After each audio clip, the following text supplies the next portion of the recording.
경기 화성을 후보들의 라디오 토론회에선 민주당 공영훈 후보 자녀의 부동산 문제를 놓고 설전이 이어졌습니다. 개혁신당 이준석 후보는 공 후보의 딸이 한강변에 있는 재개발 예정 아파트를 사들인 경위를 추궁했는데 9년을 맞벌이 부부를 했고 거기에서 그 집을 담보대출을 받아서 정상적으로 다 구매를 한 거고 그거 하나도 문제 없습니다. 절차상으로나 세금상으로 단 1도 문제 없습니다. 22억 주택인데 결국에 거기에서 9년 동안 맞벌이 부부 생활했고 그래서 거기에 대출 한 10억 끼고 그다음에 전세까지 껴가지고 샀다. 이런 걸 영끌 갭 투자라고 하는 거 아닌가요?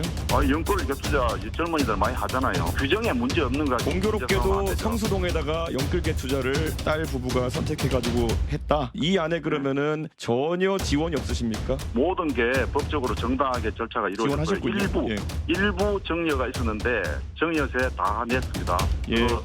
아주 클리어합니다. 공 후보의 딸 부부는 지난해 10월 22억 1천만 원에 해당 아파트를 샀는데 절반이 금융권 대출이었고 공 후보가 증여를 통해 자금을 보탰다는 겁니다. 하지만 이 후보는 아파트 취득세와 매달 갚아야 할 대출금 액수를 언급하며 젊은이들이 쉽게 할 수 있는 영끌 갭 투자가 아니라고 꼬집었습니다.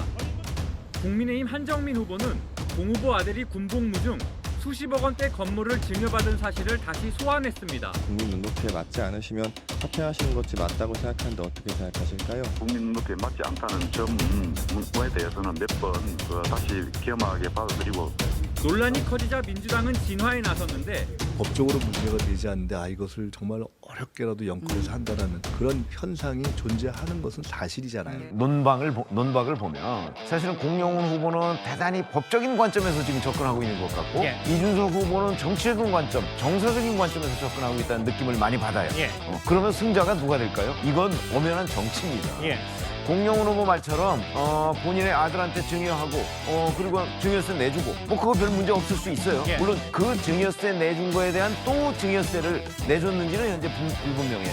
자, 그런데 딸한테 이제 저런 식으로 22억 주택을 또 해줬는데 그 딸은 또 이제 대출을 받아서 갭 투자를 한 거란 말이죠. 물론 젊은이들이 많이 하는지 적게 하는지까지는 모르지만 법적으로는 문제가 없을 수 있어요. 그러니까 22억 주택을 아파트를 살 때 아마도 아파트일 텐데 그거를 또 11억인가 대출을 받아서 본인이 일부 도와주고 또 증여세를 내줬다는 거 아니겠어요?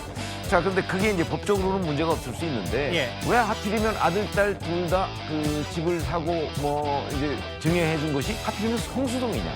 근데 그 성수동은 바로 현대 계열사인 그 레메콘 공장이 이전하기로 돼 있었던 그곳이잖아요. 근데 그때가 현대자동차 부사장 시절이란 말이죠. 그러니까 또 이제 내부 정보 얘기가 나오는 거예요. 아들, 딸 둘 다 똑같은 지역에 있는 그 집을 증여를 했으니까 그게 이제 문제가 되는 거죠. 그러면 그게 법적으로 아무 문제가 없다고 할지라도 이준석 대표가 접근하는 방식대로 하면 국민 정서상 저는 대단히 많은 어떤 거부감을 일으킬 것이 분명해 보이거든요. 그렇기 때문에 공영훈 후보가 저렇게 법적인 문제만 가지고 이게 뭐 문제냐? 젊은이들 갭 투자 많이 한 갭 투자 합법입니다. 그러나 그런 것들이 바로 아빠 찬스, 그다음에 여러 가지 내부자 정부 이용한 것 아니냐 하는 의혹 이런 거에 휩싸이기 때문에 저는 공영훈 후보의 접근이 그렇게 정치적으로 보면 별로 그렇게 득이 될 만한 해명은 아니다 이렇게 생각합니다. 우리 부모는 뭐 하셨나? 자식들 건물은커녕 집 한 채 못 주고 나이 들어 아프기만 하시네. 참 살기 힘든 세상에 저런 이야기는 우리 모두의 힘을 빼는 소리다.